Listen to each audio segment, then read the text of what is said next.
tomorrow marks 5 years since a mass shooting at a mosque in the Sainte-Foy neighborhood of Quebec City. 6 people were killed. They were Asdeen Soufiane, Khaled Belkacemi, Abu Bakr Tabi, Mamadou Tanu Bari, Ibrahima Bari, and Abdul Karim Hassan.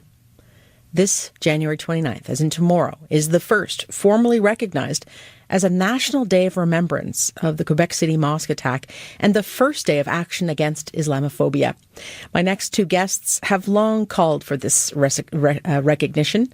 Amira Elghawaby is the Programs and Outreach Director at the Canadian Race Relations Foundation, and Fareed Khan is the founder of Canadians United Against Hate and a Muslim community activist. Good morning and welcome to Ottawa Morning. Good morning. Good morning, Hallie. Amira, it's taken years of advocacy to get to this point, to get this day officially recognized. What are you feeling heading into tomorrow? Well, it's always a great deal of sadness, of course, when we have to commemorate sad occasions such as this, thinking back to that horrific day 5 years ago, the tragedy that befell this community in Saint Foy, and all the families who've lost, fathers, husbands, very valuable members of the community.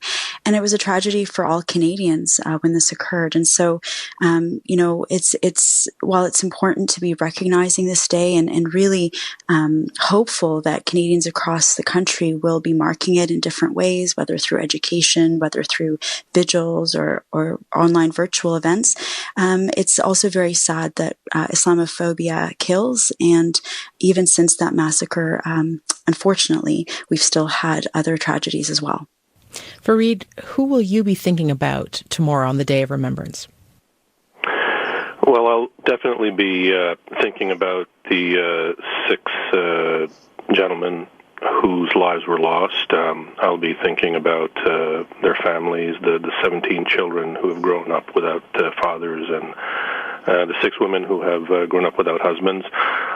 I'll also be thinking about all the Muslims across the country who will also be marking this day as a day of sadness, and the fact that Islamophobia has increased since that tragedy.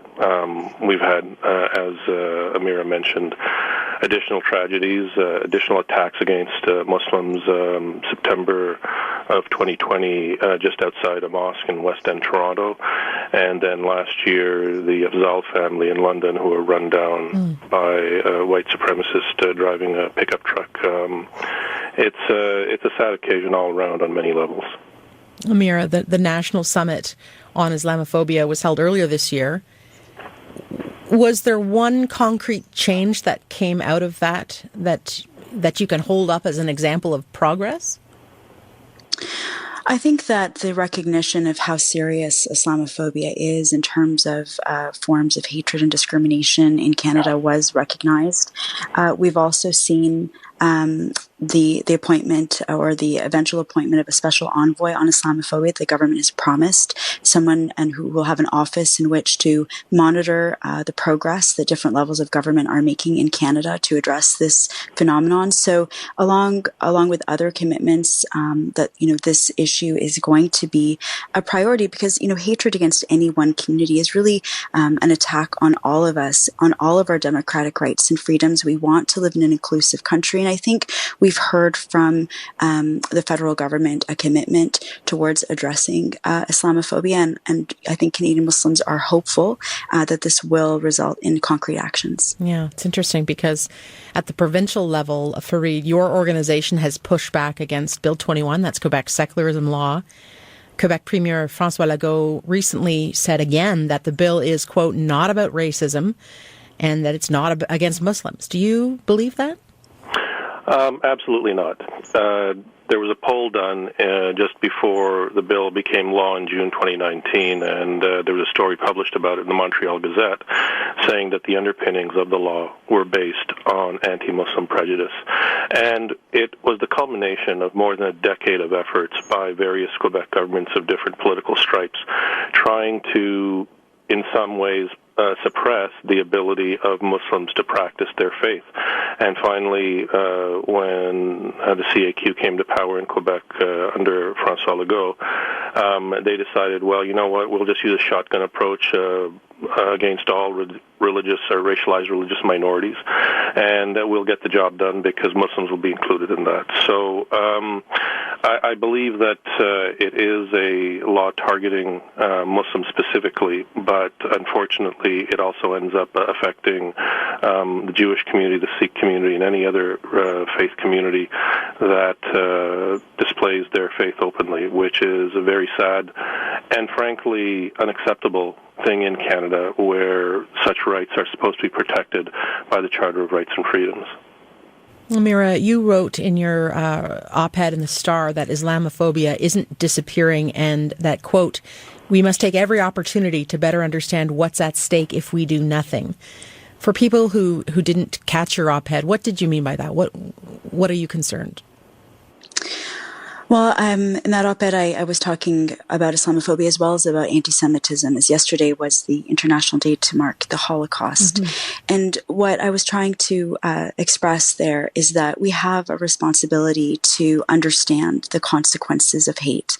As I mentioned, Islamophobia, anti-Semitism, all these different forms of racism, anti-Asian racism, anti-Black racism, unfortunately the list goes on, really can kill. And not only that, but it affects people's day-to-day lives. It affects sometimes their ability to achieve employment success. It affects their ability to access housing and other social support. So discrimination is a poison within our societies that we have to understand.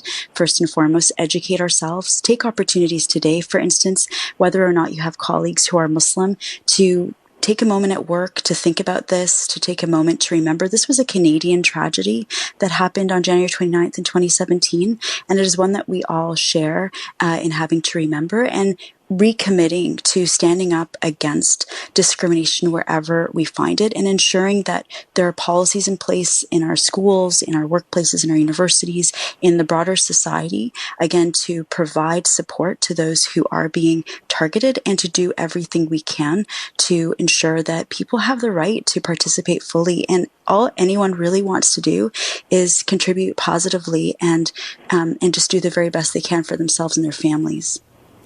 Tomorrow's vigil is set to take place at the Human Rights Monument on Elgin Street. Fareed, the theme running throughout yesterday and today's show is this convoy that's coming to town. Nobody seems to know how big it is and what kind of impact it's going to have. But I guess I have concerns about this event that you guys are holding in light of what else is happening in the city. Will you be forced to cancel? We're not sure yet. This occasion needs to be marked. It needs to be marked in a visible way. We have been in consultation with the local politicians for that area, as well as the Ottawa Police Service. I've held meetings with them to gauge what can be done and what might happen tomorrow. But unfortunately, given the fluid nature of what that protest is about, we're not sure at this point. The decision probably won't be made until late Saturday morning, depending on what police are saying, what's going on downtown. Frankly, there are racist and extremist voices that have attached themselves to this protest, and on social media there have been reports of people making threats of violence, which obviously we don't want to subject anyone who might attend to such actions. But if we were to have to cancel it, I think it would be a huge shame. And in fact, the freedom of all the people who were setting to come out to mark the occasion, their freedom is going to be denied. So the fact that the organizers of this are calling it a freedom rally is laughable. Very briefly, Amira, I know you're planning to attend tomorrow as well, but do you share Fareed's concerns about the impact of the convoy? I do absolutely share some concerns. The Canadian Anti-Hate Network, for instance, has just put out an article on their website to outline some of the really concerning community members, I suppose, of this convoy who have in the past and more recently expressed Islamophobic, anti-Semitic, other racist narratives. Some of the organizers attaching themselves to this convoy, as Fareed said, are members of far-right extremist groups. So I would be quite concerned, especially as a visibly Muslim woman. There's always that concern about one's safety. It's very sad. It actually kind of brings it all back in a very disturbing way. The fact that while the vast majority of Canadians, are peace-loving, are inclusive, just want to get along with everyone and learn about the diversities of all the people who call Canada home, there are these fringe elements, sadly, who are about division, are about fear, and frankly, of course, are the furthest away from freedom that we can imagine. Yeah. Thank you both for joining me this morning. Thank you. Thank you, Hallie. That's Amira Elghawaby, the Programs and Outreach Director at the Canadian Race Relations Foundation, based here in Ottawa, and Fareed Khan, founder of the Canadians United Against Hate and a Muslim community activist.